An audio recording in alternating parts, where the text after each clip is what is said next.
Guys, it's Kent here, the DocPods podiatrist, and we're just going to be discussing another video that we've had some responses to. So what we're removing here is a hard corn, and you can see that it's got this calloused area, has got a central hardened section that you can even see the scalpel sort of stops and has trouble cutting through it. That's how hard it is. So what a hard corn is, it's a very, very dense section of hard and thickened skin, and it usually has an overlying callus over the top of it. So how we treat this is we remove all the overlying callus, which you can see we're doing now, and then we enucleate or cut out the really central cone-shaped section of the corn. Now, the reason these corns grow is due to excess pressure on the feet. So this particular spot is very common in a foot that overpronates.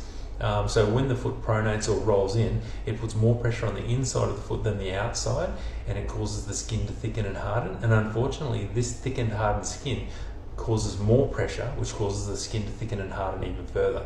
So you get this positive force reinforcing loop where the hard skin causes more pressure and the more pressure causes more hard skin, until you get this very dense hardened section called a corn. The corn's usually cone-shaped with the base of the cone to the outside and the tip facing in, which makes them very hard and very painful. This is usually treated about every 6 to 8 weeks, and then we can help to relieve this patient's pain in walking.